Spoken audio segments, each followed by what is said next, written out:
All right, let me see if I can share my screen. Yes, sir. Please share your screen.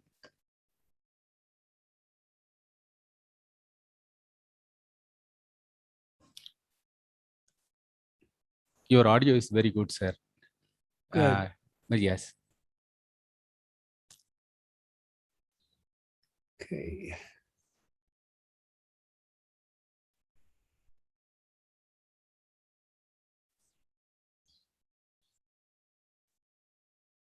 Yes, sir. We can see your screen. Yes. Okay, let me see if I can share my screen. Yes, sir. Please share your screen.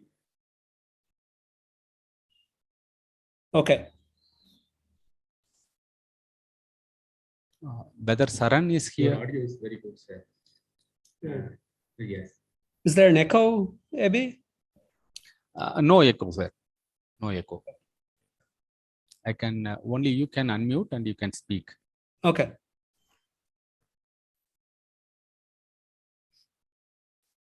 Yes, sir. We can see you. So I can't see any questions while I'm giving the presentation. So Okay. do you want to keep all talk questions till the end, or will you? Yes, sir. We will. I think at the end we will ask the question. Then the flow will be there because many school children, almost something around 650 school children are here now. Mhm. So I think it will be very difficult if everyone started asking the questions. Okay, So we fine. will keep that questions. I will request them to put in the chat box, and I have arranged some few people to read that one for us. Okay. So the questions will be screened, and I think I will tell one by one. I think Crispin, are you there? Can you please unmute and speak, Crispin? Yes. Okay, Crispin. Crispin, I will tell you like the next question will be by you, so that you can read out the question to Professor Jayant. So he'll be answering. Okay. From the Next Zoom. one. Next 1 minute, we are going to, sir. Now you can unmute.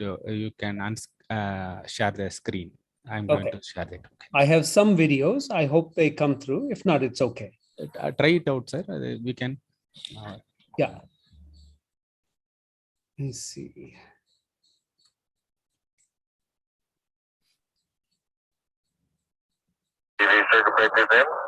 Yes, sir. We can hear your video. Thank you. Thank you so much. Thank you. All right. I'll just leave this slide. Yes, sir. I can't see anything now, but Okay. But I'll let you. You tell me when to start. Yes, sir. You need to unmute unscreen your thing, sir. Please. Unshare, is it? Unshare. Yes, sir. Okay. Got it.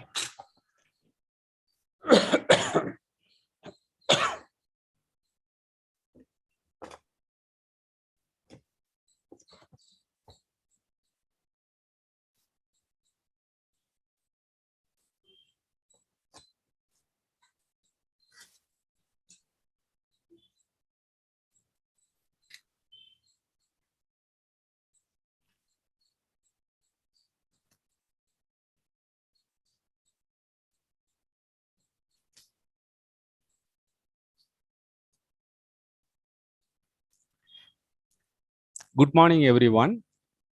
And I'm very delighted.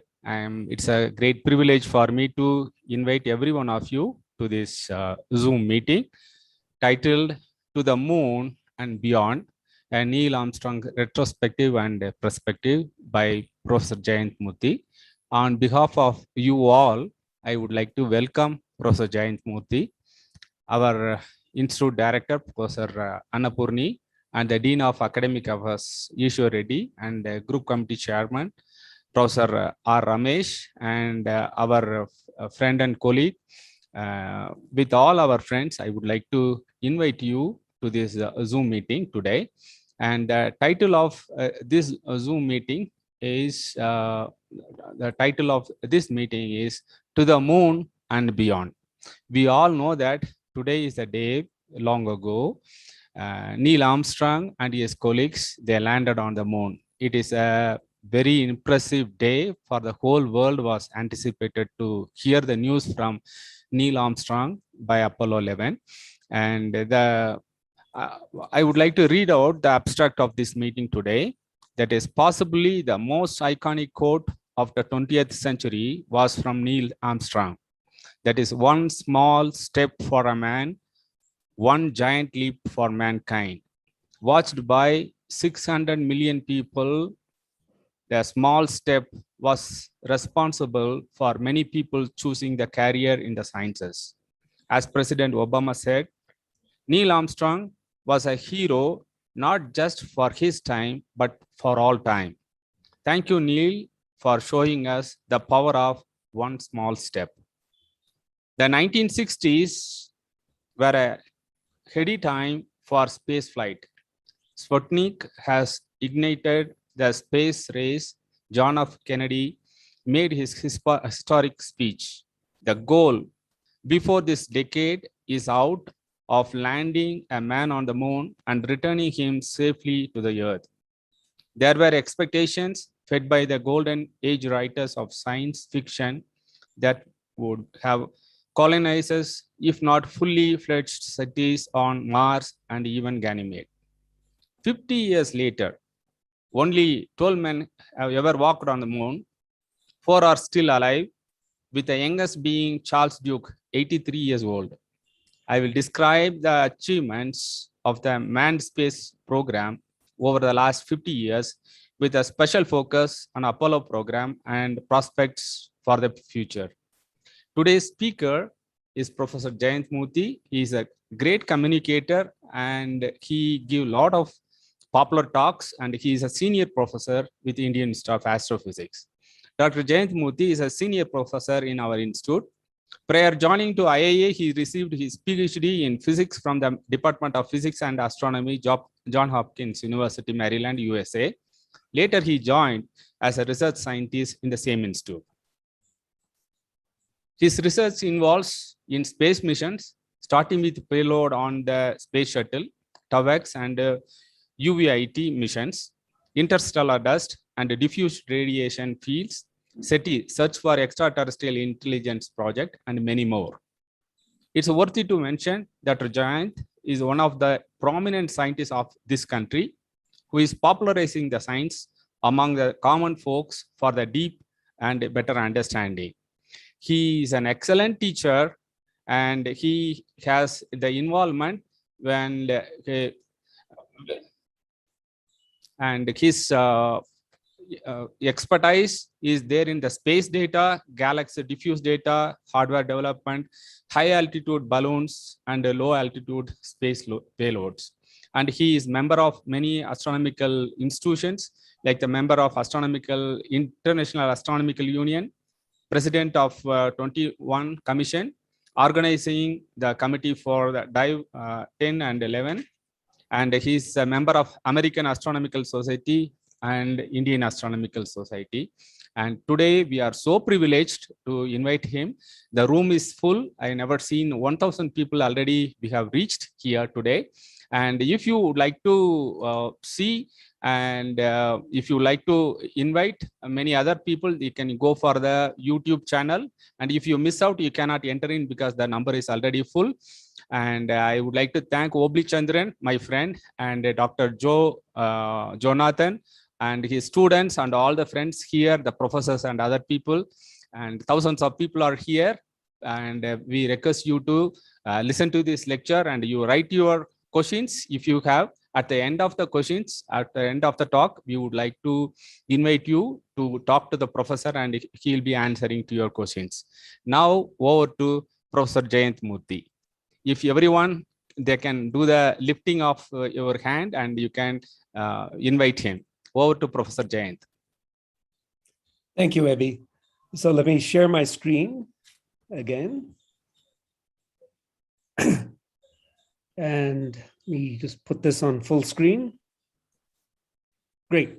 Okay, so thanks for the introduction, Ebi. It's a pleasure for me to come and talk about Neil Armstrong. And one of the things I've come to appreciate, I know the pandemic has been hard on all of us, but one of the things that I've come to appreciate, and I hope will make a difference in going forward, is the level of engagement we get with these talks. Before the pandemic, when I would give a talk, typically there might be 40 people or even 100 people. But now, as Epi says, there's already 1,000 people. And while you lose some of that intimacy, I think that the level of engagement is so much more. So let me first tell you why I'm giving a talk on Neil Armstrong. And this is not my normal area. I'm not a historian of science. So what is it about Neil Armstrong? Well, when I was, let's say, 8 years old, Neil Armstrong walked on the moon. And I was always interested in science as from a young child. From the time I was 5 or 6, I would be reading science books, science fiction, a lot of science fiction, but also a lot of science books. And I knew I wanted to eventually get a PhD and do research, go into science. And watching Neil Armstrong, I think in many ways it was such a unique moment. This is the first time that humans have walked on another world. We talk about extraterrestrials, we talk about aliens all the time, and here we actually have an alien, someone who's walked on another world, and that was Neil Armstrong. So even now, 52 years later, I can still remember watching Neil walk on the moon. Now, when he died a few years ago, I sent out a mail to the Institute just saying that Neil Armstrong had died. And just to show that no good deed ever goes unpunished, they immediately asked me to give a talk on Neil Armstrong. Now, as I said, I'm not a historian and I don't know everything. I'm not a biographer of Neil Armstrong, and I don't know that much about his life. But nevertheless, what I did was I put together a slightly broader talk, talking a little bit about Neil Armstrong, but more talking about the times, about the way it was in the 60s and how far we've come since then, or maybe how little we've come since then. And for those of you who would like to know more about Neil Armstrong, the movie is excellent, First Man, and the book is also excellent, The First Man. Incidentally, I just finished a biography of Yuri Gagarin, the first man in space, called Boundless, and that's also an excellent book. Do look for them if learning about astronauts excites you. So good. So Neil Armstrong, he was born in 1930 and he died on August 25th, 2012. And he was the first man on the moon, July 20th, 1969. I'm not quite sure of the time zones. He was July 20th in the US. So perhaps still a few hours to go before he actually landed on the moon. But anyway, July 20th, 1969. And just to put in some context, another person who died just a month before him was Sally Ride, much younger. She was born in 1951. But she was the first American woman in space, 1983. Of course, Valentina Tereshkova had been in space long before in the early 60s, but that was a one-time thing, just as a public relations stunt. So Sally Ride, the era of, I won't say equality in space, but the era of women in space really began with Sally Ride. And now it's become much more routine to have women in space. And yet, when they wanted to have an all-woman spacewalk on Women's Day about 2 or 3 years ago, they didn't have enough spacesuits for all the women on board. So you can see there's still a long way to go. One of my real disappointments is that when they were choosing astronauts for Gaganyaan, they did not even select a woman. In fact, they ruled out women completely. They said only test pilots. And of course, all the test pilots are men because the whole system is rigged to only allow male test pilots. And in this time, in 2020, 2021, to say that women are ruled out because you have to have a macho test pilot in space is frankly, I think, inexcusable. And to have a woman robot go into space is just insulting. But be that as it may, Neil Armstrong died in 2012, Sally Ride. And among Sally Ride's other contributions, in addition to being the first American woman in space, the second woman in space, is that she believed strongly in bringing women into science, engineering, and technology, what we call STEM, science, technology, engineering, and mathematics.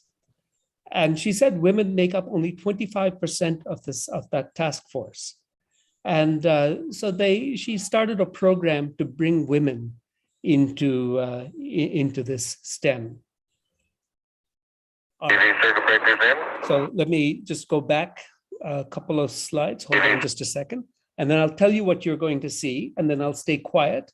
Hopefully everyone's internet connection is good enough that they can see the video. If not, I apologize. So what you're going to see is the moments just before Neil Armstrong stepped foot on the moon. So I'll be quiet and let you listen to the video.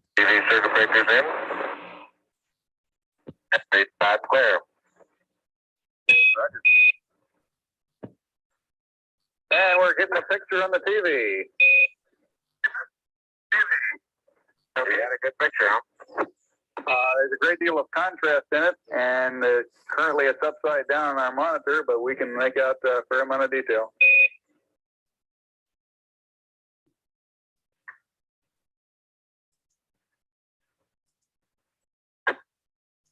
Okay, we can verify the position, the opening I ought to have on the camera. Is that right?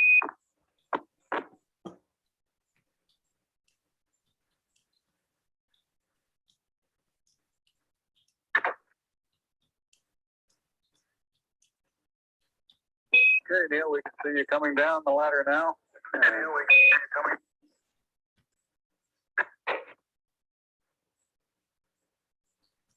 Okay, I just checked getting back up to that first step. It isn't collapsed too far, but it's adequate to get back up. Roger, we copy. Pretty good little jump.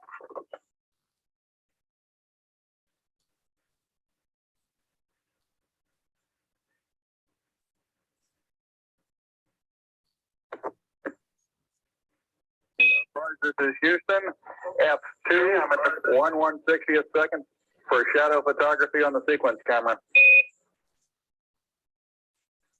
Okay. At the foot of the ladder, the limb footbeds are only depressed in the surface about 1 or 2 inches, although the surface appears to be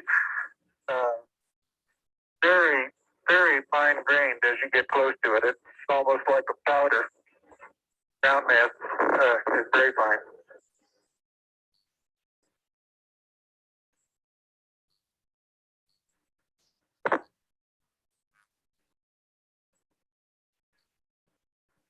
I'm going to step off the limb now.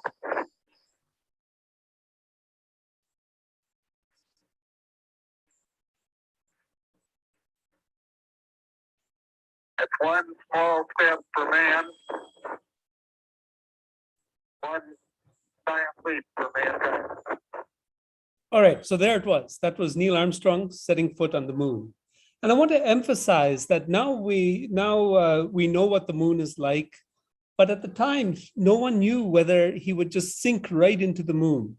No one knew whether it was a soft surface layer, powdery surface, step into the moon like stepping into quicksand and be lost. So this was a brave thing that he did. And we watched it on you see those grainy television sets. And now that I remember, it was actually early morning in India, because when Neil Armstrong came to India later, Indira Gandhi complained to him and said, it was at a very awkward time for me. I had to get up early in the morning. And he said, well, Madam Prime Minister, next time we'll make sure we land at a better time. But that was Neil Armstrong on the moon.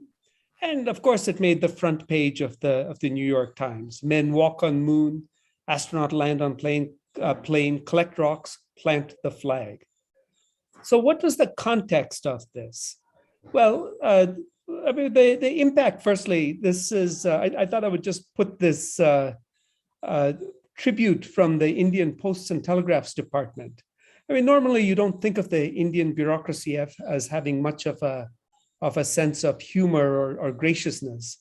But while Apollo 12 was on its way to the moon, the Post and Telegraphs Department put out this little wish for on the release of the Man on the Moon stamp on the first day. They wished the good wishes and appreciation for their achievement, and wished the astronauts of Apollo 12 a happy landing and safe return to the good old Earth. I thought that was a nice little gesture by the Indian Post and Telegraphs Department. But what was the context of the time? Well, Sputnik had gone up only 12 years before, October 4th, 1957. And what was Sputnik? It was a football-sized object. It went around the world, and as it went around the world, it had a ham radio. It had a radio on board, and it would just send signals down.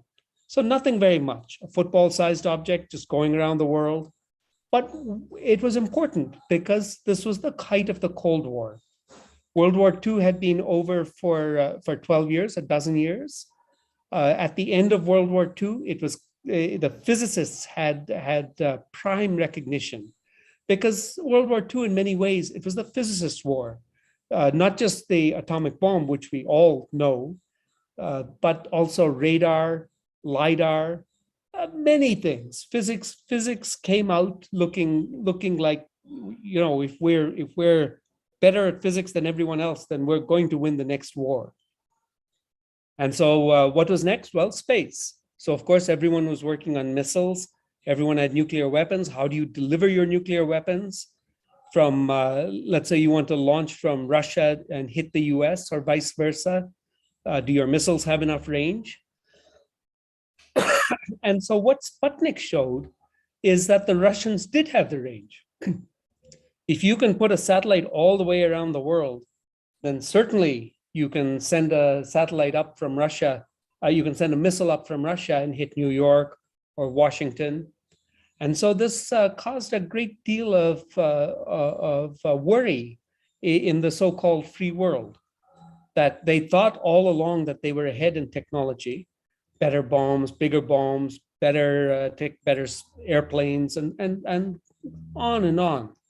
And yet here the Russians were sending a satellite all the way around the world. And so this caused a sensation in many ways. And here is, let me just see, move forward here.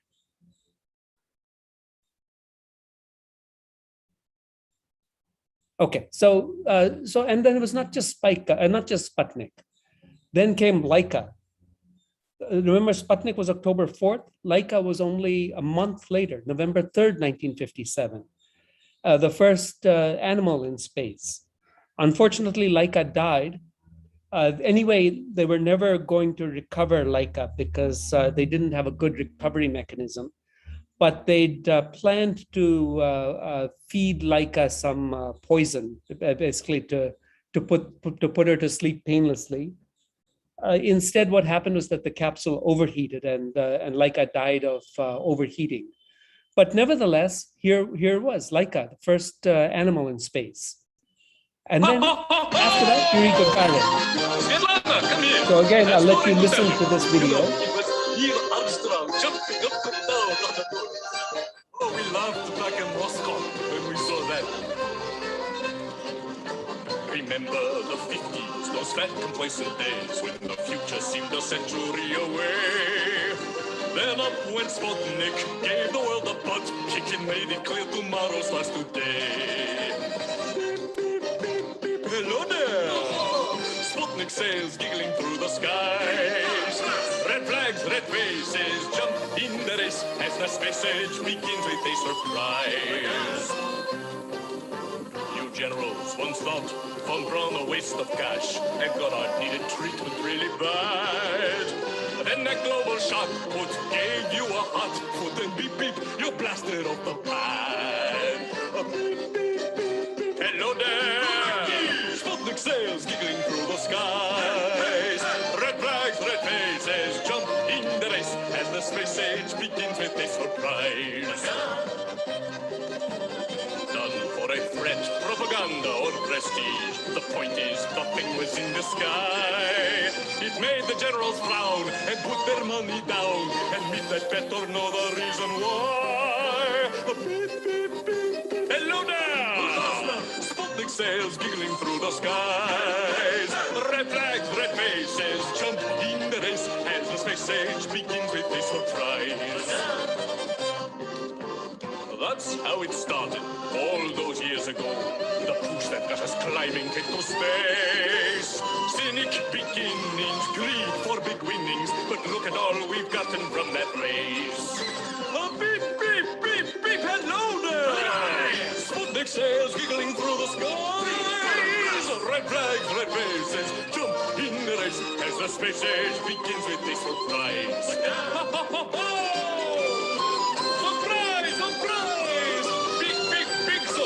Bolshoi! You astronauts, you don't know what a cosmonaut is, do you? Now you do. Now you do that. Bolshoi surprise to you. Sputnik wore out and spiraled back to Earth. On re-entry, it burned up very soon. Hail and goodbye to that goose in the sky. And in 12 more years, a man walked on the moon. Beep, beep, beep, beep, hello there! Sputnik sails giggling through the skies. Red flags, red faces, jump in the race as the space age begins with a surprise. Surprise!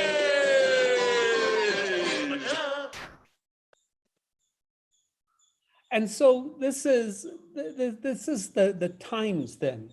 Again, it was the height of the Cold War, and the Russians were first in everything. There was first was Sputnik, Laika, then Yuri Gagarin, Valentina Tereshkova, then Alexei Leonov, the first walk in space. They went to the moon, they went to Mars. Russians did everything first. And so Nikita Khrushchev, who was the Soviet premier at the time, he took no opportunity, or he missed no opportunity to remind the Americans that, hey, look, we're better than you are. It's all this is all the Soviets doing. So Kennedy, he had just been elected president. And one of the first things that came in was Yuri Gagarin. Yuri Gagarin was the first man in space. And so this was a big shock to him. He hadn't cared that much about space before, but now that the Russians were ahead, he had to show that the Americans were better. And so he had just got over the Bay of Pigs invasion, where the Americans tried to overthrow Fidel Castro. And so his presidency had just got off to such a bad start. First Yuri Gagarin, Bay of Pigs, or first, whichever order it was, Bay of Pigs, Yuri Gagarin. And so he said, what can we do to show that we're better than the Russians? Here is Wernher von Braun, who was really in many ways the head of the American space program. He was not the head of NASA, but he was in charge of the rocket program. And here is Yuri Gagarin and Sergei Korolev, who is 1 second. Yeah, let me see if I can do this.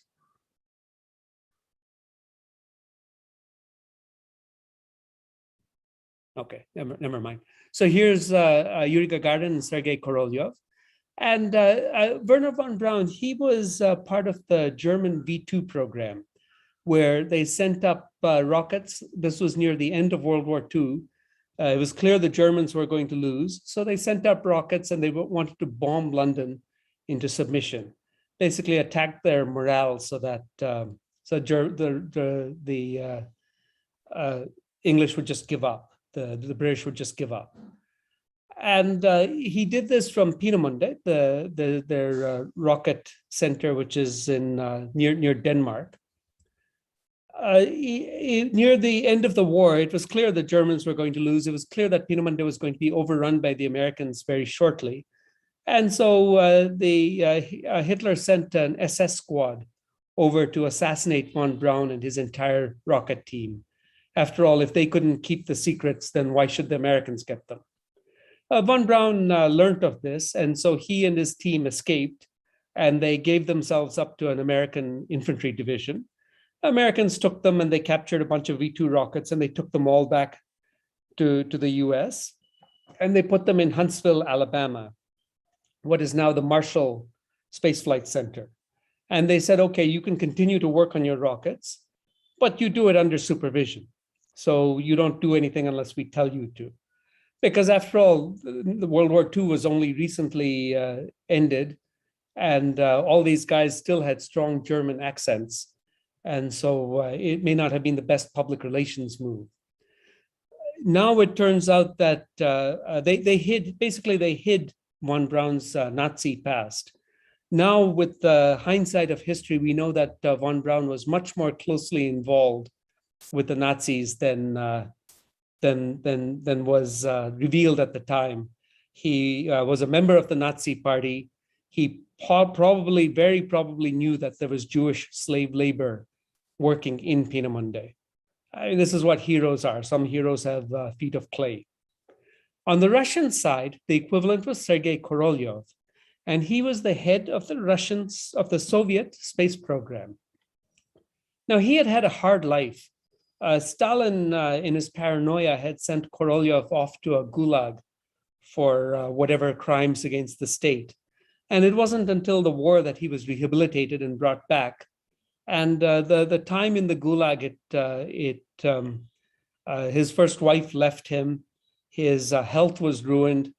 And but nevertheless, he was in charge of the Soviet program. And he was a true visionary. He led it to the heights that it achieved. And Gagarin, of course, first man in space, a very likable chap. The American astronauts were all Americans. Yuri Gagarin was the all-Soviet cosmonaut. And so Korolev, at the time, no one knew who he was. The Russians were afraid that the Americans would send an assassination squad to kill him if they knew who he was. So he was always called the Great Designer. Any document said the Great Designer. And it wasn't until the breakup of the Soviet Union that people really appreciated how much he was responsible for the Soviet success. All right. So here is during 1958. after. A large segment of the nation's Let me just. scientists, engineers, and production experts were drawn together and given direction. Against this background, the country carried out a series of space experiments that yielded valuable data to the world's store of scientific knowledge. There were a number of failures during the year, and the United States promptly announced them. The first and most spectacular of these was Vanguard at the end of 1957. There were other Vanguard failures. All achieved takeoff, but trouble occurred either in the second or third stages.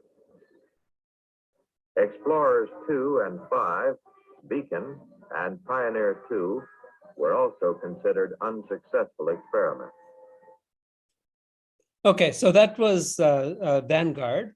Now, immediately after Sputnik, of course, as I told you, this was a black eye for the Americans. And so they wanted to show that they could go into space too. So immediately after Sputnik, a month or two later, they gave the program to the Navy Vanguard, Navy Vanguard program. They gave the launches to the Navy Vanguard program. Von Braun was confident that he had a mission that could fly. But as I told you, he was a German, he had a German accent. It may not have looked good if German had led the first American satellite. And so they told him, no, you can't fly. If you actually send something into space, we'll court-martial you. And they gave it to the Navy. So the Vanguard program, now this, you saw what happened to this. Rockets are supposed to go down. They're not supposed to come sinking back down into the ground. And the press, NASA made a point. We have a free and open press. So we're going to open up all our launches to the public. You can see our failures. You can see our successes. And this was in contrast to the Russian program, where everything was secret. Many failures, but no one ever got to know of them. Because and this was the contrast between the American and the Soviet systems, which the Americans wanted to highlight. And so the press had a field day with this. So they called them Flopnik, No Good Nick, and so on. And so finally they gave it back to they gave it back to von Braun. And so von Braun launched the first American satellite out of Huntsville, Alabama. And this was the Explorer satellite. Now, the Explorer satellite had a scientific experiment on board. Sputnik also did, but Sputnik, the problem was Sputnik was small. And because of the Cold War, people couldn't, they didn't get Sputnik's transmissions all over the world. So Explorer was really the first scientific experiment. And the person responsible was James Van Allen, who I think is the person in the center. One of these is von Braun, and the other is the NASA administrator at the time.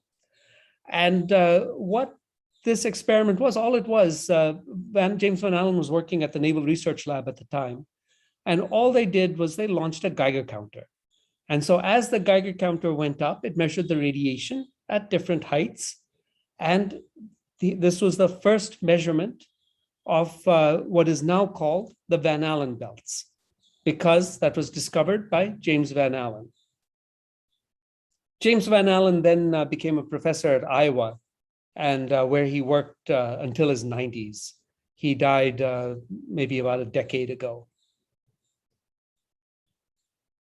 All right, so now, so this is the situation. Now, Kennedy was put in a bad spot because firstly, the Americans were behind. And then immediately he had to do something because firstly, Bay of Pigs, and now Yuri Gagarin in space. So he said, what can we do?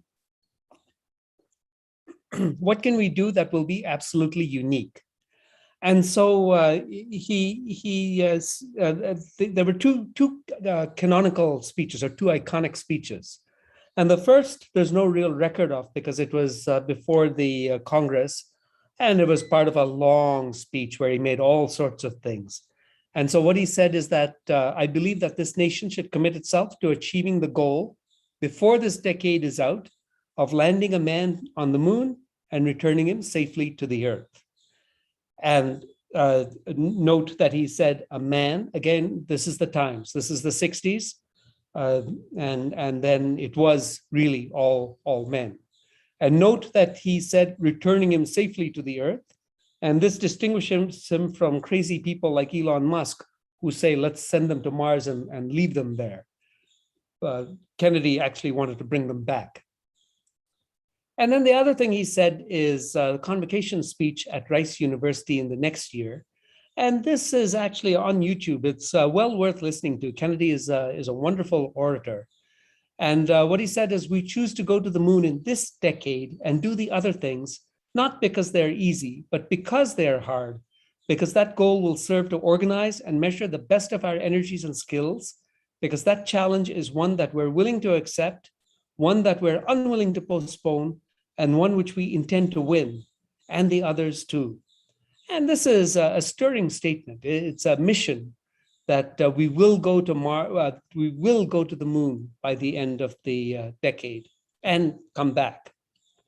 This was in the height of the space race. Of course, the Russians were trying to get to the moon also.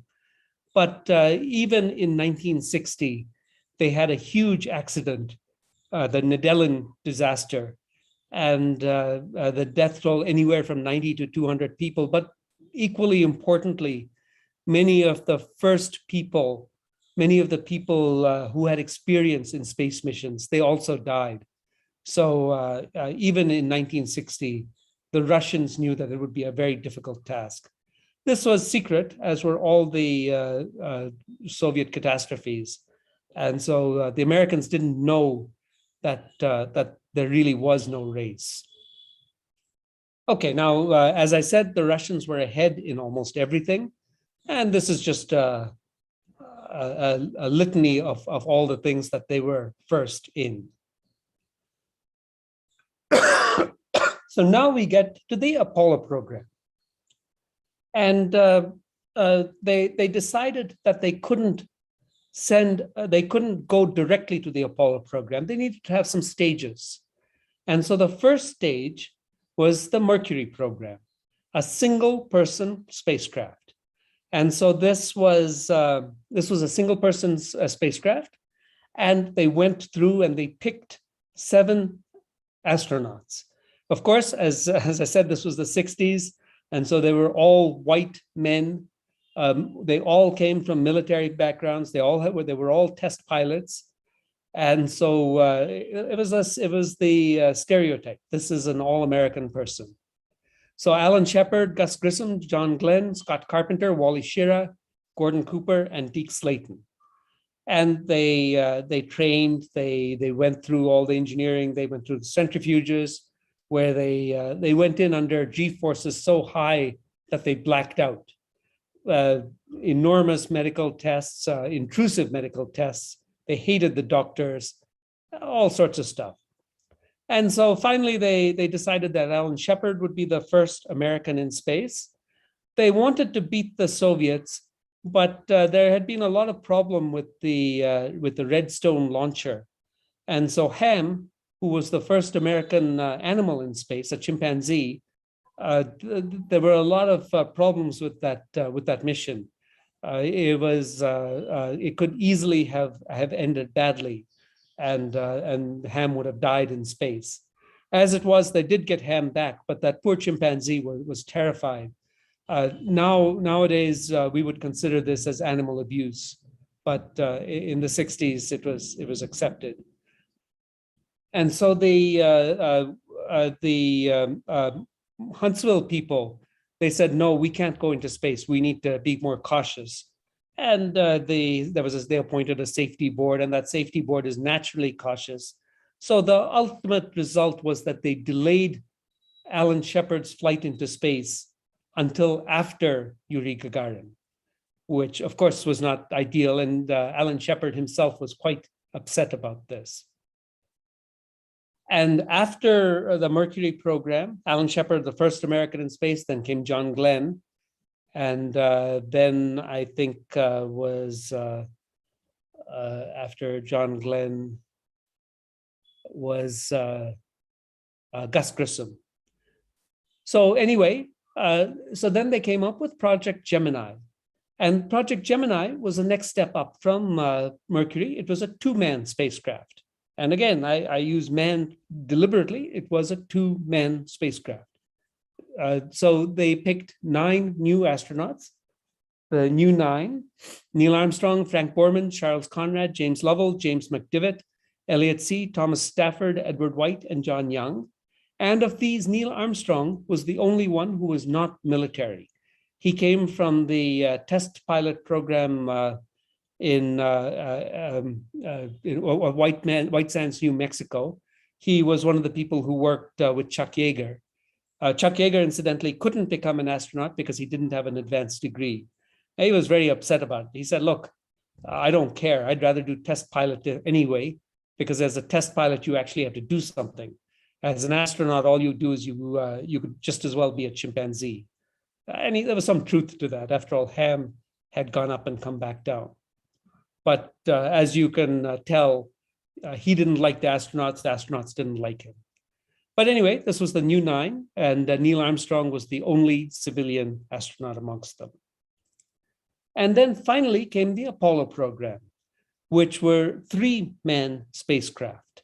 And the entire Apollo program, it was one of these missions. a national mission. And so the Apollo program cost $24 billion in 1969 dollars, employed 400,000 people, 20,000 universities and companies in all 50 states. And so you see, NASA really made a point of saying, look, we're going to broad base the effort. At one time, I think it was 1 American in 4 knew someone who worked in NASA or one of the contractors. And this was, of course, when the Lyndon B. Johnson Space Center in Houston started.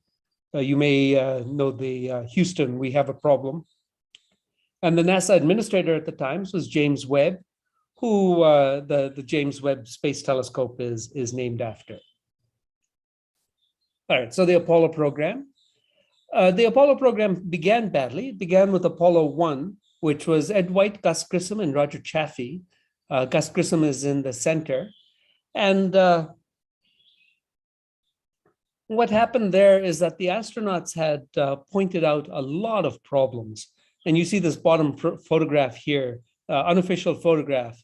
It isn't that we don't trust you, Joe. Joe was the engineer in charge. But this time we've decided to go over your head. They're praying for the safety. The official photograph is up above.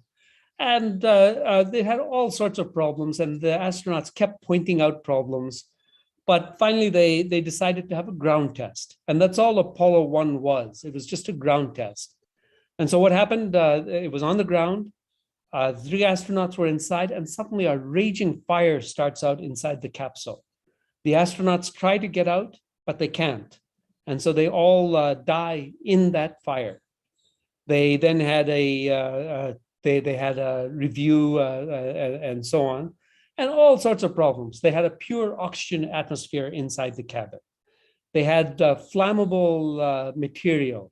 The panels, the seat cushions, everything was flammable. So you have flammable material, you have a pure oxygen atmosphere, you have all sorts of electronics. All you need is a spark. And so that spark happened and caused this fire.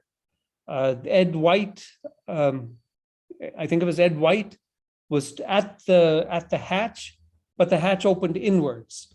And so there's a raging fire behind you. You can't open that heavy hatch inwards. If you could have pushed it out, maybe they could have got out, but no, it opened inwards. So all these design flaws. And so they learned from it. The Apollo 1 should not really have been named Apollo 1 because it never got off the ground, but they named it Apollo 1 in honor of the 3 astronauts. And then finally, you had the rest of the Apollo missions. Apollo 8 was the one that went around the moon, and has that canonical picture of the Earth rising over the dark moon. The last of the so this was Neil Armstrong, one small step for a man, one giant leap for mankind. The last man on the moon was Gene Cernan, 1972. That was also the mission with Harrison Schmitt, who was the only astronaut who was a scientist. And so he was the last man to step foot on the moon for the first time. But Gene Cernan was the last person actually on the moon. And so this was, that was it. That was the end of the lunar program. But on the other hand, it is in many ways the beginning of the science program. So we've had so much progress in science since the end of the lunar program. This is one of the iconic pictures from the Space Telescope. This is the Eagle Nebula, where you see these huge clouds of dust and gas rising up dramatically against the background. These red points here, these are actually stars. They're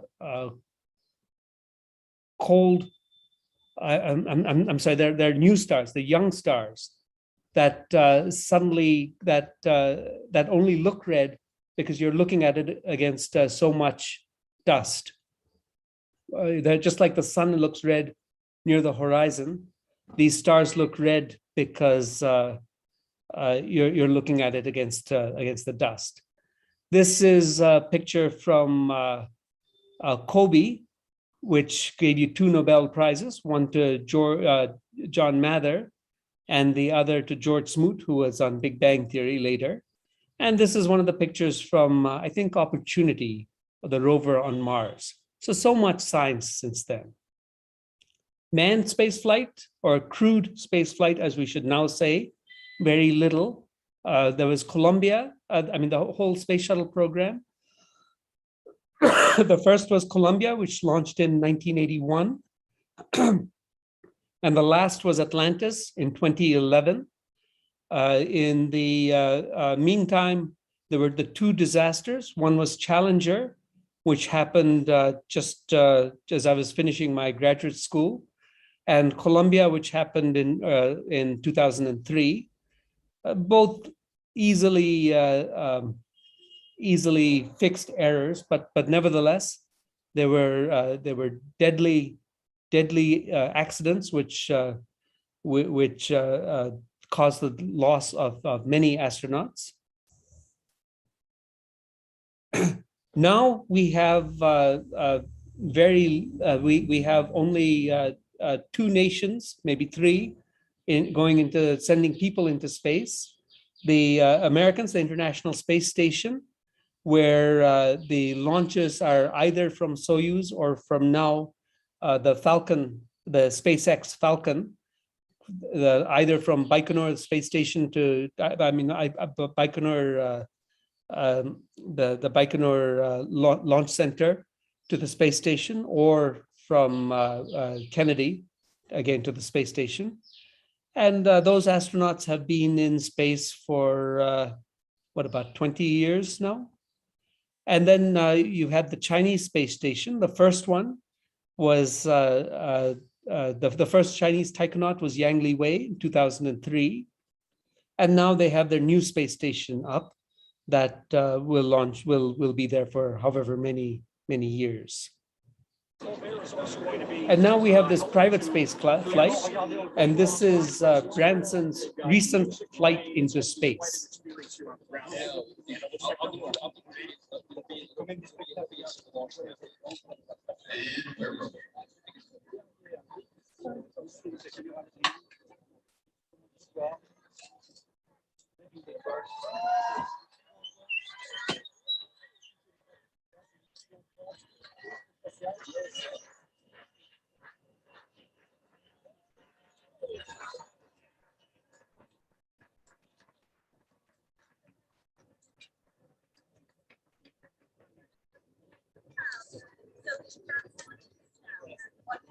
And what a beautiful takeoff, ladies and gentlemen. Mothership Eve will take several minutes to climb altitude and position for the release of Unity 22. Of course, we'll let you know when the release moment is close, so you can look up to the sky. Okay, I won't show you the entire flight, but Branson went up, whatever it was, 50 kilometers, and came back down. Now there's argument, did he actually go into space? Jeff Bezos is going into space soon. I don't remember exactly when, but he's going into space soon. And now it's all these billionaires going up into space. But really, and they want to do things. They want to set up hotels in space, maybe go to Mars. So we'll see. We'll see what all of it is. And there's arguments either way. Maybe do we really want to send people to Mars when the Earth itself is in so much trouble? What purpose does it take? I mean, Elon Musk will tell you that that humanity needs more than one planet. If you're going to survive, you need to be out in multiple planets. But we're never going to send millions of people out to space. At most, we'll send a few billionaires out. So that's a different discussion, and that you can think about. But what about Neil Armstrong? So this is an editorial just after Neil Armstrong died by Martin Snapp. And what he said is that back in the day, this is back in 1969, there were 3 reasons for using human astronauts. First, there were things humans could do that machines couldn't. such as determining which rock could be analyzed further. So you can pick a rock up. This rock is interesting. That's what Harrison Schmitt did. He picked up rocks which were interesting. But now the Martian rovers do all of that. Robotics has become so much better that really, why do you need to send a human? Most importantly was the Cold War. For some reason, we got into our heads, we meaning the Americans, got it into our heads that the way to win the hearts and minds of people in the third world was to build better rockets than the Russians. Only later did we find out that they're more interested in our blue jeans and iPods instead. And finally, it was thought that the way to get public support for the space program was to give them human astronauts to identify with, exemplified by the motto, no Buck Rogers, no bucks. Many ways, so that was the time.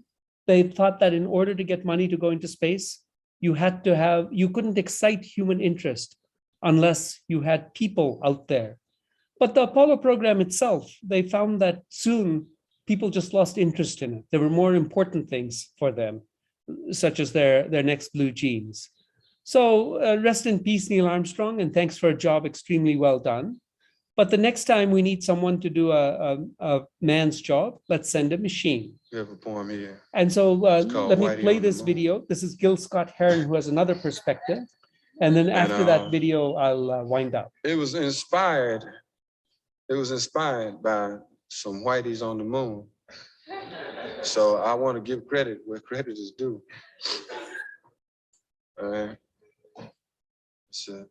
The picture, by the way, is Elon Musk. It's from his Tesla in space. A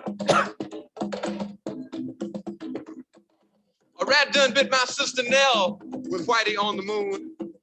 Her face and arms began to swell, and Whitey's on the moon. I can't pay no doctor bills, but Whitey's on the moon.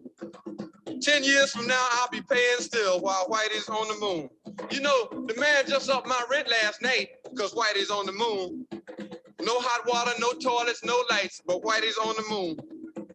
I wonder why he's upping me, because Whitey's on the moon? Well, I was already giving him 50 a week, and now Whitey's on the moon. Taxes taking my whole damn check. The junkies make me a nervous wreck. The price of food is going up. And as if all that crap wasn't enough, a rat done bit my sister Nell with Whitey on the moon. Her face and arms began to swell, and Whitey's on the moon. Was all that money I made last year for Whitey on the moon? How come I ain't got no money here? Whitey's on the moon. You know, I just about had my fill of Whitey on the moon. I think I'll send these doctor bills, air mail special.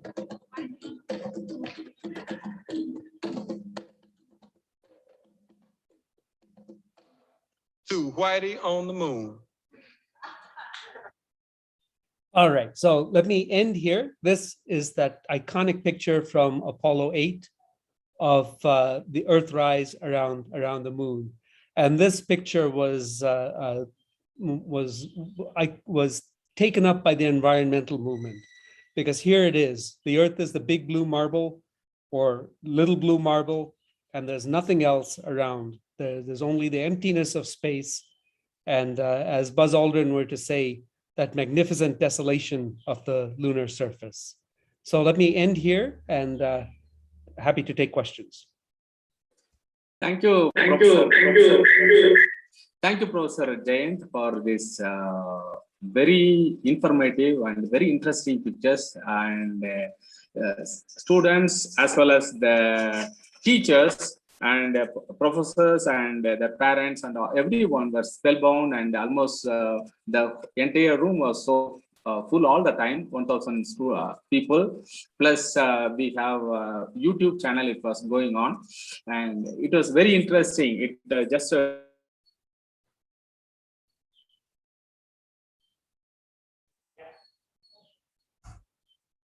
very interesting and a very narrative kind of presentation today. And almost 52 years ago, July 20th, on the same day in 1969, and the moon lander was very successful one, and you brought a live program to us. Thank you, Professor Jayant. And the chat box is now open, And chat box, don't say that one, thank you, sir, and well done, sir, and all the stuff. It is meant for asking for questions, because it will be too difficult for our members to read out the questions. And we have, thank you so much for our friends, Saran, Ritin, Manoj, Crispin, and Manjunath. They will be asking the questions to you. You can post only your questions now, and Professor Jain will be answering your questions. After that, I will request the few students recommended by the school authority, Zion School Authority, Saran, to unmute and ask for a question. Okay, over to Saran. Saran can read out the question. Next, Ritu. Next is Manoj. Good morning.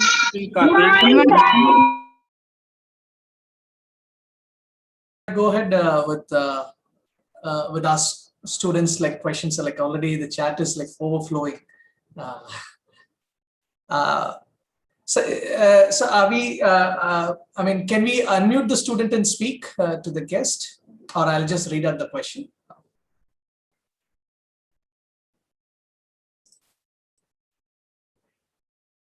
Yeah, Sorry, I think we can make unmute 1 minute. Yeah, now they can unmute. Good morning, sir. Good morning. Good morning, sir. Good morning, sir.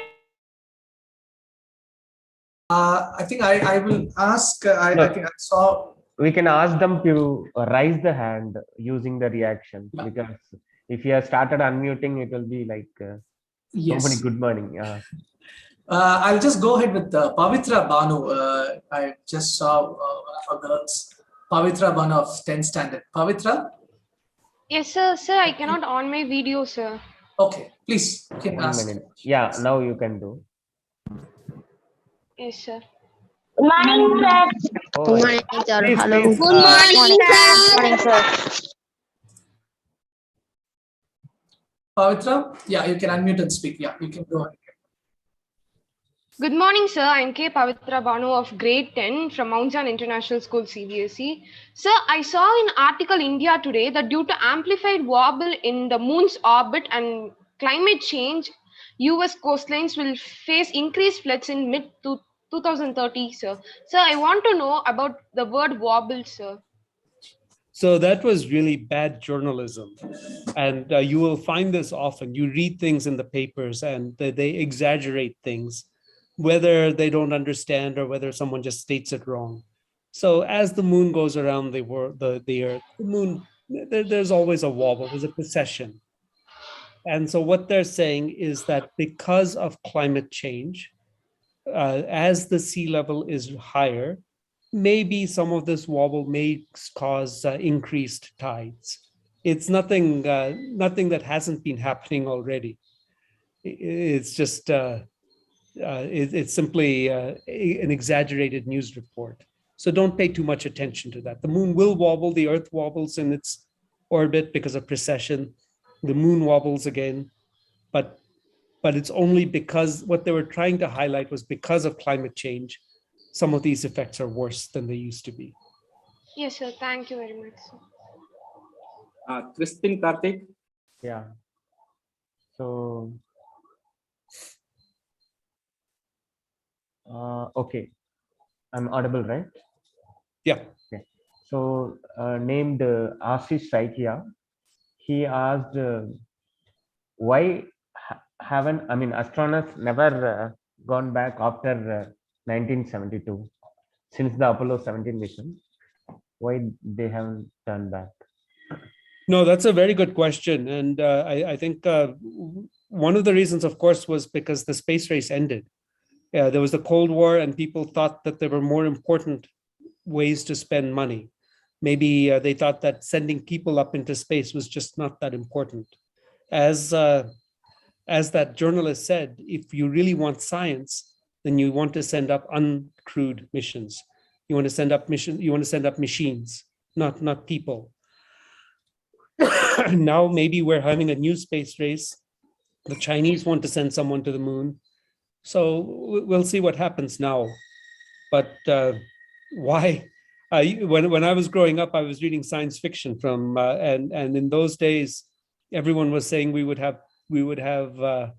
bases on Ganymede or Neptune or Pluto. And of course, we don't have any of that. So who knows? Maybe it's just too much money.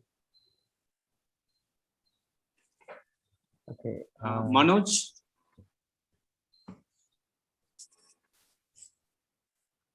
Manoj, please unmute and speak. And Ritin, if you are not ready, then I request Manjunath Hegde to ask the question. Dr. Manjunath Hegde. Thank you, sir.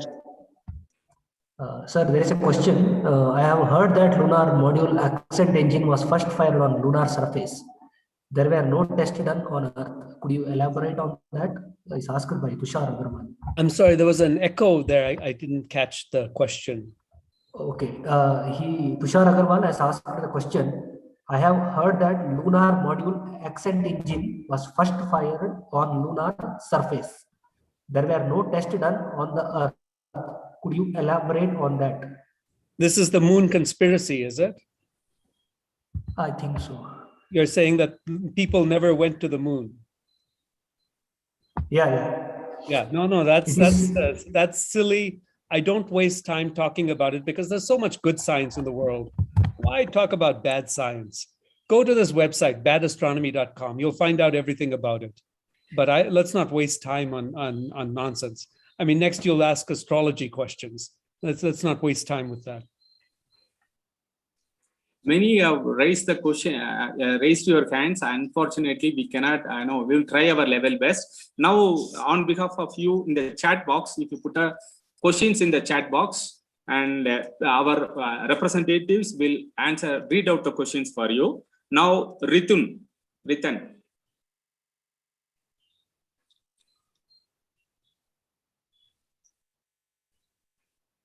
Manoj and Ritan.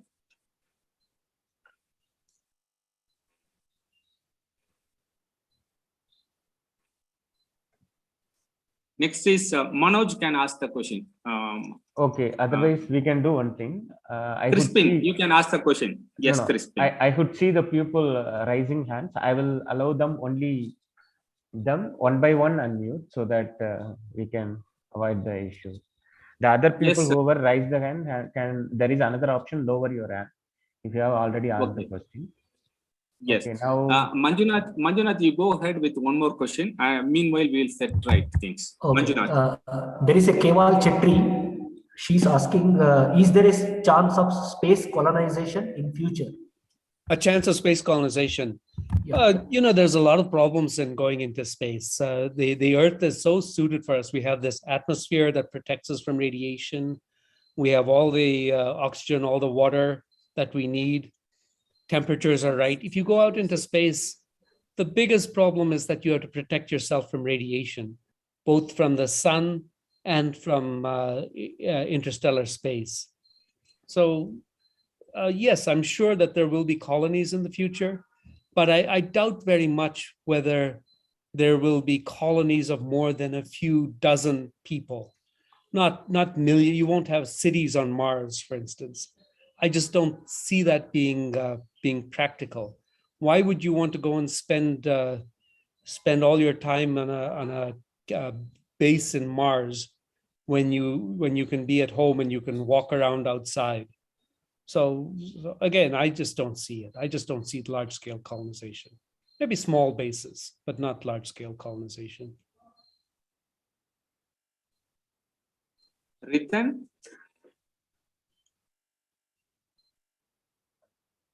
there is one more person repeatedly asking. I have a question, sir. Okay. Sir, is it audible? Mm-hmm. Yes, audible. Can you explain lunar lasing ranging retroflector array left by Buzz Aldrin and Moon Apollo 11 mission, sir? The lunar laser arrays? Yes. You mean the ones sir. that they set up? That what they can do is that, again, you might have seen this in Big Bang Theory, where it's not practically possible on a rooftop, but what they did is they set up reflectors on the moon. And so every so often they shoot a laser up from Earth and they see the reflection. Based on the delay, you can figure out exactly how far the moon is from the Earth. And so that's all it is. It's just a reflector that they set up on the moon. that you can shoot lasers off and detect on the Earth. So one of our students studying in with Mount Zion has asked of taking astrophysics as higher education. What are the career prospectus in terms of career? The child is asking. Name is Varshika of Mount Zion. Yeah,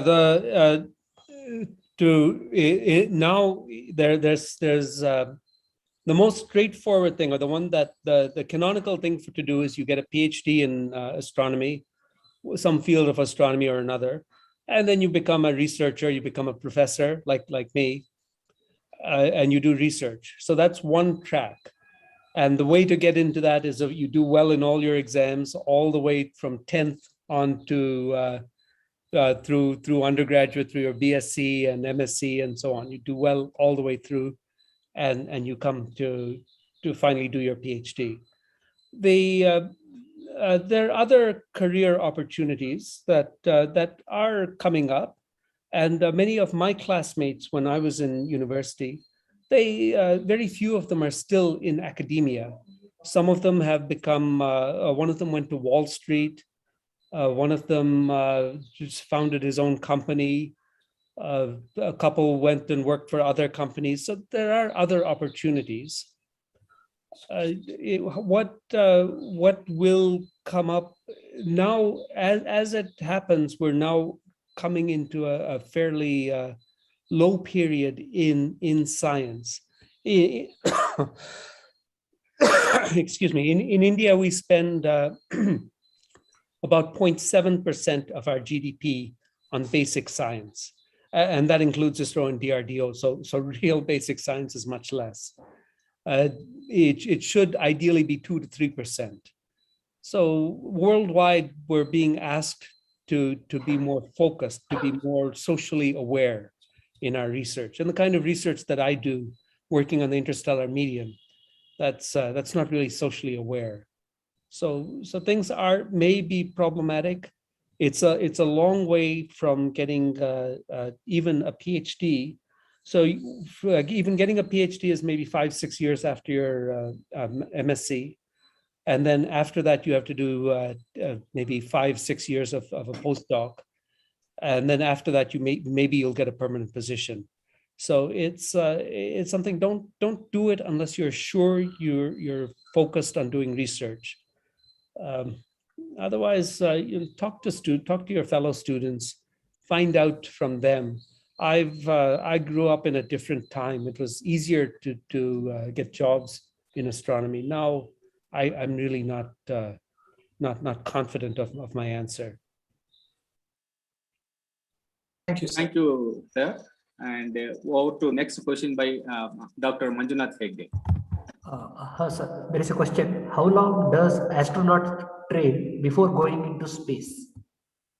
It's a long program. I knew an astronaut on the space shuttle, Sam Durrance. He was a scientist in our department at Hopkins, and he went through 3 years of training for a 20-minute for a 3 or 5 day flight. So it's quite long. Quite long. It's at least several years of intensive training. Okay, thank you, sir. Next to Manoj and Ritan. Sir, are you audible, sir? Yeah. Yes. Sir, which one is best for colonization, sir? Mars or Moon? Well, I would think the moon. The moon is much closer. Conditions are not so different. I mean, Mars does have a slight atmosphere, but probably not enough to protect you from any radiation. So my guess is the moon, because it's so much closer. Mars, it'll take you 6 months to even get to Mars from the Earth. 6 months to go there, 6 months to get back. How do you protect yourself over that 6 months from all that radiation that you'll get? Mars is difficult. Moon is much easier. A student by the name Santhia. Student Santhia. Sir, Mm-hmm.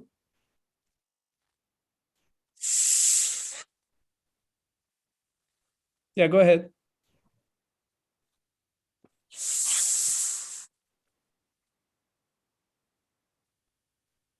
so is there light in space? Is there what? Light.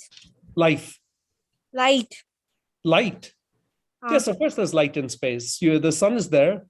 Stars Sir, I are... have seen in the videos there are no light.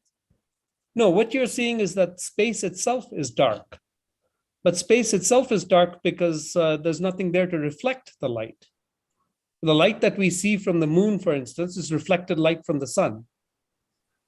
If you're looking at deep space, there's nothing to reflect the light, but the light is still there. If you look at the sun, you'll see light. Sir, yes, sir. Sir, I have another question. Okay. What will happen to the human body in the space after the spacecraft? Well, there's no pressure in space. Humans need pressure. So your blood will boil. You might live for a few seconds. After that, you'll die. No air, no pressure. So you can't stay for long in space without a spacesuit. Thank you, sir. A student by the name Chandrika. Can you please tell your school and class, then ask the question? All the students like that. My name is Chandrika and I'm studying in Riksha Montessori. My class, I'm 5th grade, elementary. Sir, how did Neil Armstrong die, sir? How did he die? He died of old age. He was 83 when he died, I think. Okay, sir. Thank you. And Joshua, 10th, 11th Yes. standard.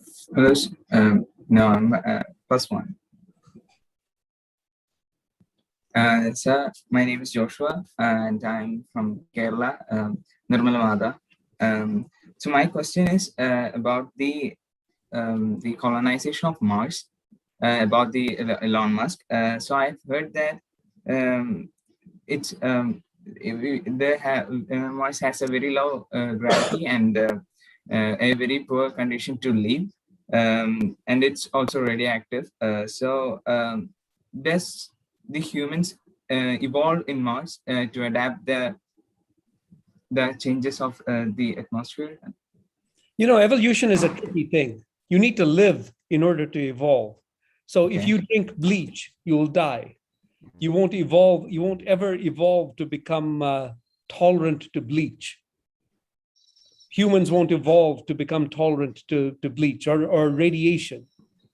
It kills you. It kills you. If it kills you, how will you become? How will you evolve to become resistant? So maybe you can change people. Maybe you can biologically change people to be better on Mars. But how will you ever live without air? If we can just simulate a type of a breathable air, and if we live under the ground, so we can just live without we can just live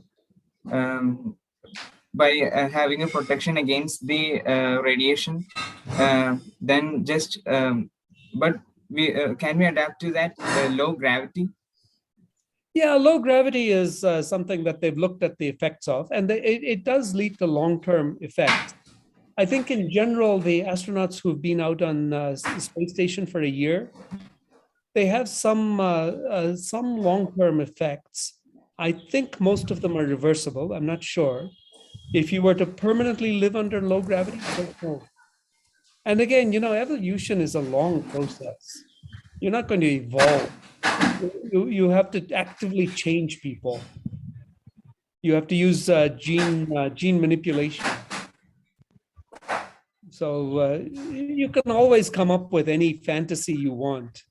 And that's all Elon Musk does. He comes up with fantasy. You can come up with any fantasy you want. You're a billionaire. Your people will listen to you. But practicalities, you're a billionaire. You don't have to worry about that.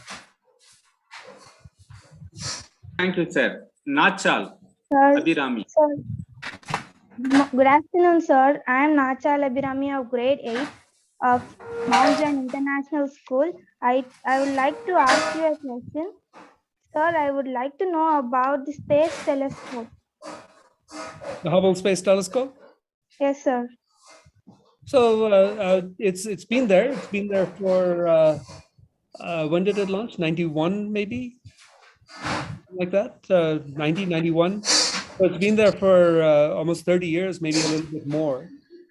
It won't last for much longer. They had that software problem recently that they just managed to fix.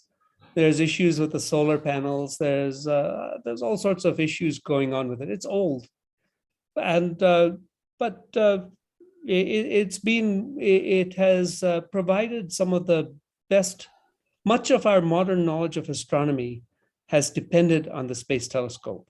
Without the Space Telescope, we wouldn't know nearly as much about the universe as we do.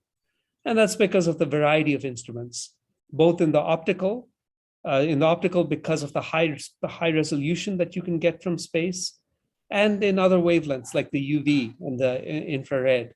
So it's done work that's been unique. Good morning, sir. Mhm. My name is Aryan and I'm from the grade 8 from studying in Sri Chaitanya School. I want to know that how do I study about space? Means there are any institutes or any coaching classes or like that? Any classes about space? Yeah, any institutes like that. You can ask the outreach people. Someone like Crispin might be able to tell you more. Depending on where you are, you can always go to the planetarium. If you have a planetarium nearby, that's a good place to check. Yeah, I live in Bangalore. In Bangalore, then go to the planetarium and ask. You have the Birla Institute on Racecourse Road. They run a very nice astronomy program. So start off there. Start with the Birla Institute and the planetarium, the base program. They do very nice courses for. I think they start maybe at quite young students. So go there. Yeah, Go okay. there and ask. Birla Institute. I mean, the Birla Institute is right next door. Okay, sir. Course Road. Thank you. And other places, check with your planetarium. Good afternoon, sir. I'm Shreya Gitanjali of grade 10 Mount Zion International School. My question for you is, what is the best scientific paper, as per to you, which gave you immense satisfaction in the work you're doing? The best, I'm sorry, best what? The best scientific paper, as per to you, which gave you immense satisfaction in the work you're doing? No, I can't answer a question like that because science is it's a series of steps, and there are many papers out there. There's a lot of things to learn, and each thing is unique in its own way. So no, there's no best paper. There's no best result. It's just you keep learning. That's all. Thank you, sir. Good afternoon, sir. Mm-hmm. Myself Niharika from Gitanjali Olympiad High School. I'm from 9th grade. So why did any human landed on moon after 1972 Apollo 11, sir? So this question's been asked before.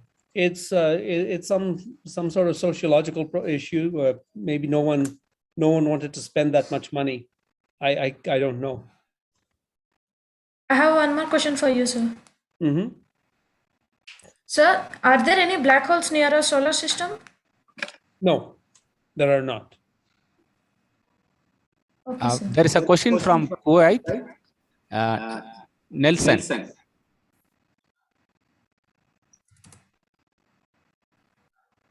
Please unmute. Okay. Good morning, sir. I'm Ebenezer from Kuwait, studying in Kuwait. I'm of grade 11. Sir, I wanted to ask you more about the next mission to Mars. Like, I heard that they're sending like about 2 astronauts to Mars, like maybe within the next 5 to 10 years. No. No one is sending astronauts to Mars within 5 years or 10 years. No. Dinakar.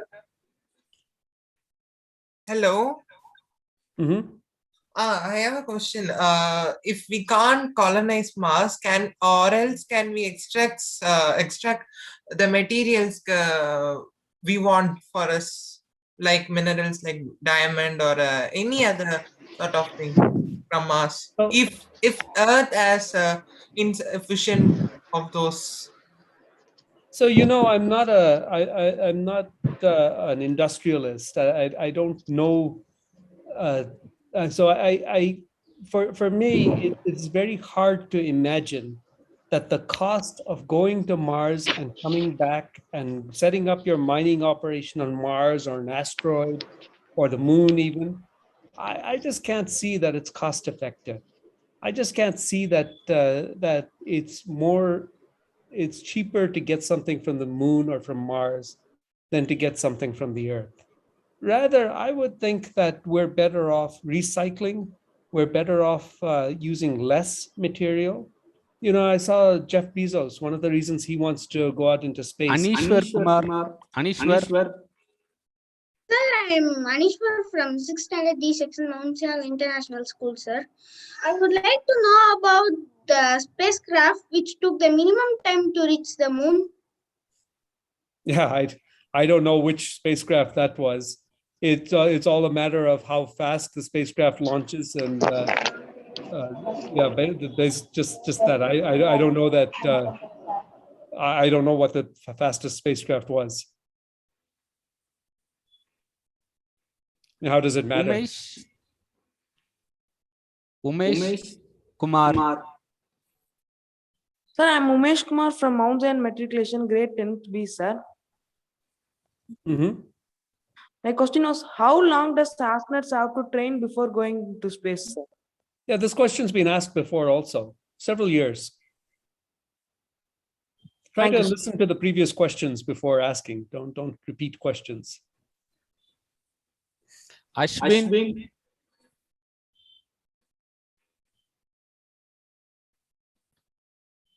There is a repeated question about Sophia telescope.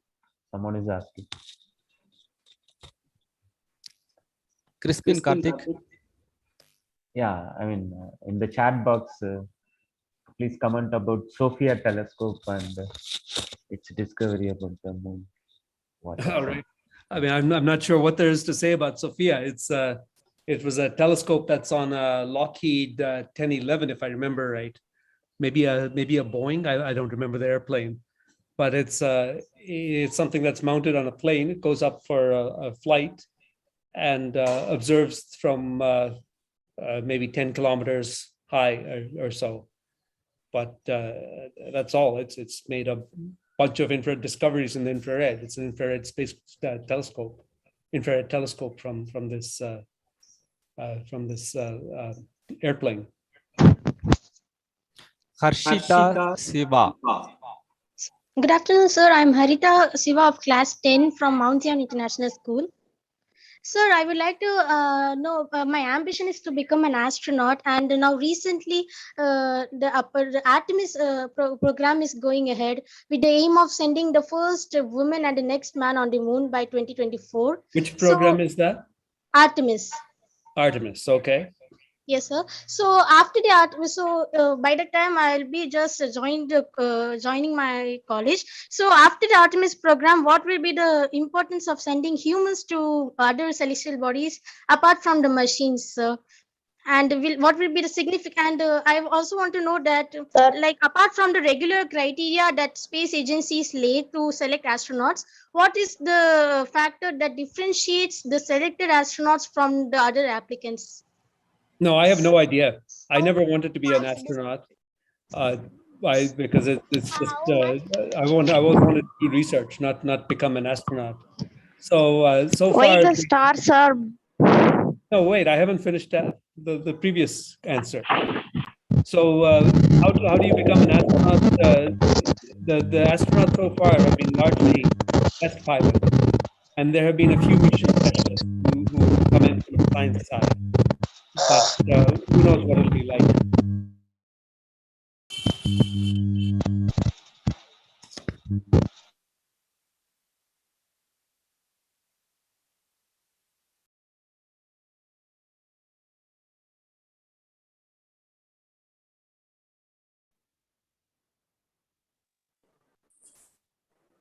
Any questions from the chat box, Ritan? Sir, why the stars are small in Earth but Go ahead. Yeah, what was the question?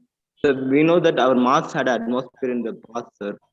So is there any possibility that our moon had an atmosphere in the past? Our moon had an atmosphere. No, it's very unlikely. I mean, maybe for a short period of time, but the moon is so small that it just couldn't have maintained an atmosphere. sir, why the stars are small in Earth? Oh, why? Because they're far away. Good afternoon, sir. Sir, I have one question. Like, how we calculate the magnetic field of our galaxy? I think you have to make sure that you ask one question at a time. Let one person talk at a time. And wait till I finish my answer before you ask another question. Yeah, go ahead.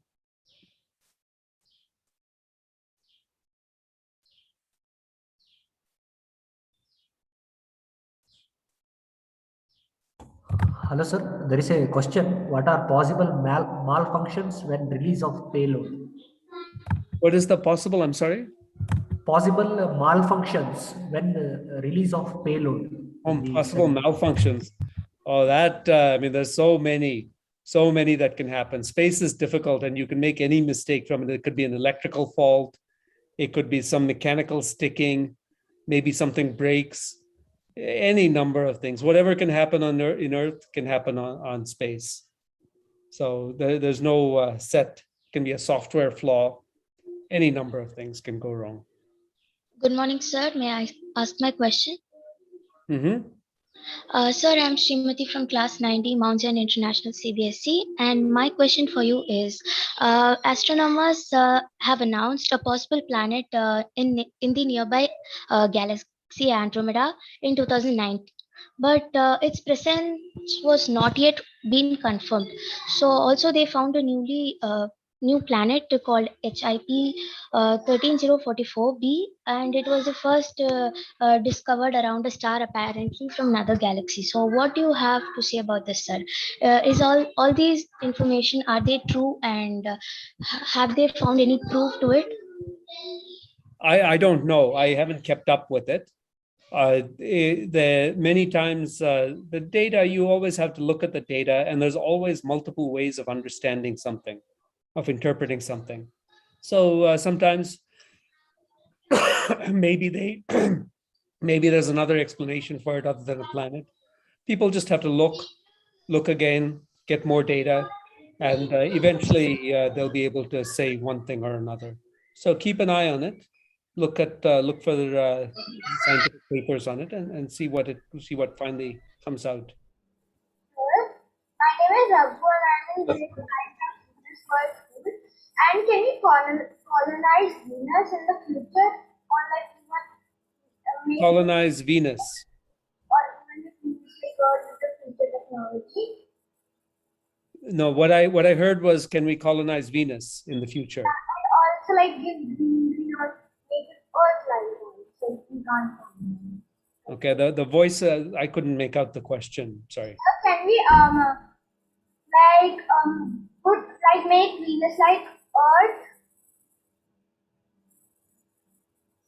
Yeah, again, I'm sorry. I just can't. The audio is quite poor. Maybe if someone heard better, they can say.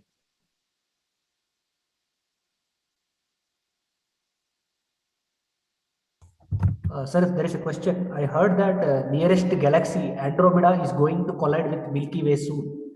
Will there be any possible damage on our galaxy due to that? So that will happen in however many hundreds of millions of years, or maybe billions of years. I don't know the time scale. And when it happens, you won't really see very much. The distances between stars is so much that really it has very little impact. It'll change the shape of the galaxies, but from the Earth we won't notice very much if we're even around to see.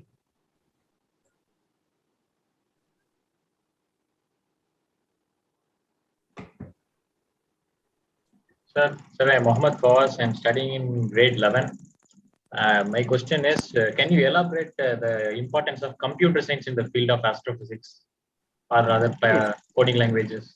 Yeah, we can't do any research in any field of science. You can't do any research without computers. There's so much data. You have to analyze the data. You have to run your programs. You have to do modeling. You can't do any of it without computers. And so you need to know computers and you need to know programming. Without that, very difficult to do any form of science. Even if you work in a lab, even if you're in a field other than astronomy, biology, chemistry, very hard to work without computers. So there is a question, where you started your astrophysics journey, or what made you interested in the astrophysics? How did I become interested in astronomy? Yeah. I don't know. I've been interested in all sciences since a very early age, maybe 5, 6. And so why astronomy? It's when I started doing my PhD, I thought that was the area which was most interesting. I mean, for me, what is important is the research. It's not necessarily that it's astronomy research. What's important for me is that I'm doing research in something. Astronomy is nice because it's fairly. It's a field that's understandable, and but yeah, it could be research in anything. It just happened to be astronomy. Sir? Mm-hmm. Sir, I'm Indudashni from Mount Zion School CBSE, sir. Mm-hmm. Sir, if any possibility to live in Mars, sir? Again, this question's been asked before, and no, I don't think so. I think that it's too difficult to protect oneself to live in Mars. Sir, some countries are plants in plants. When our India are going to do that, sir? That how do I know? I don't have. I'm not in charge of the space program, but to go to Mars, it's difficult. Okay, Abby, I think we should close sometime. I have another Yes, meeting. sir. Thank you so much. And on behalf of everyone here, I would like to thank Professor Jayant Murthy for this very impressive and very nice question and answer time. Thank you all. If you have any other further questions, you can write to our Indian Institute of Astrophysics outreach at Indian Institute of Astrophysics research.in. Please note down this email address, write your name, and we would like to answer you. Thank you so much. And Abby, also, I think that if maybe a smaller group of students were interested in having a question and answer session, we could have that at some time. It's a little unmanageable with almost 1,000 students, but maybe 40, 50 students, we could, maybe one class, we could try Yes, that. sir. We will do that.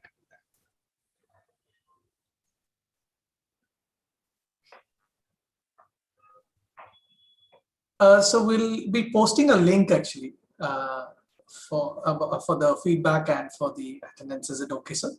That's fine. Thank you. Crispin, you would like to share the link? Yeah, I have shared it. Maybe I'll share it again.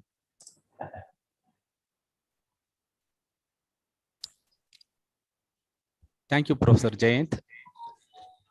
Thank you, Abby. It was a nice thing. And thanks, Crispin. Thanks for being there.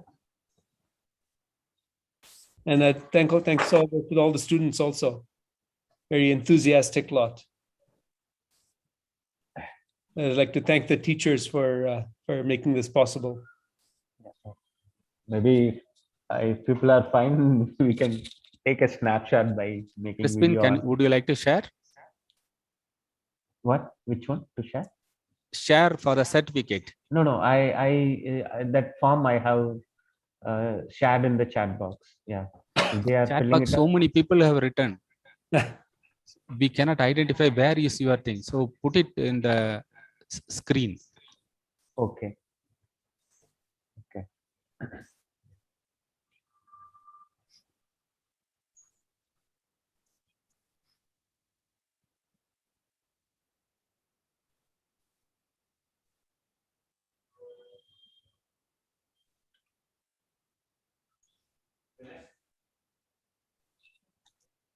Okay, thanks, Ebi. Okay, sir, you can leave. Thanks, Crispin. Yeah, thank you. Bye.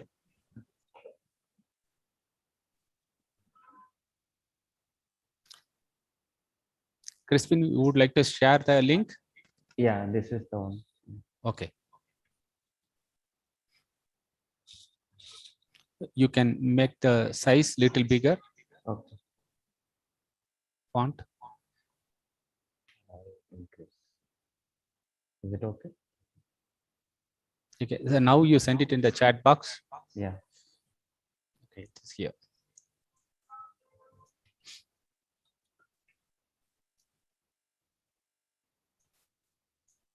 It is that.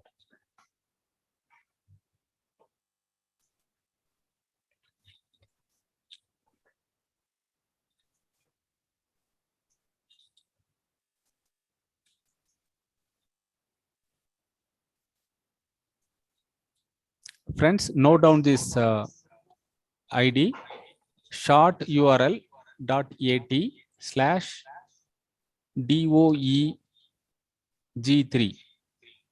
If you send it and fill up these forms, we will send you the e-certificate to you. Thank you once again. Thank you all. Thank you, Crispin. Thank you, Niruj. Thank you, Saran, Ritin, Manoj, Dr. Manjunath Hegde, and all others. Thank you all.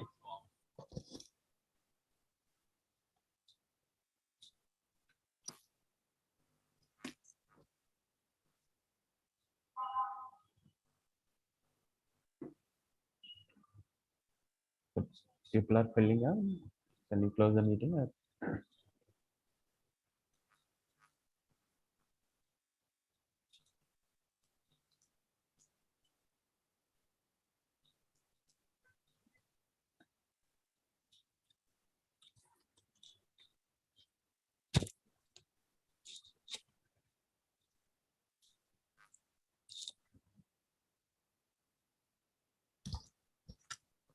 Crispin, after 2 minutes, we will close the meeting. Yeah, yeah. Fine.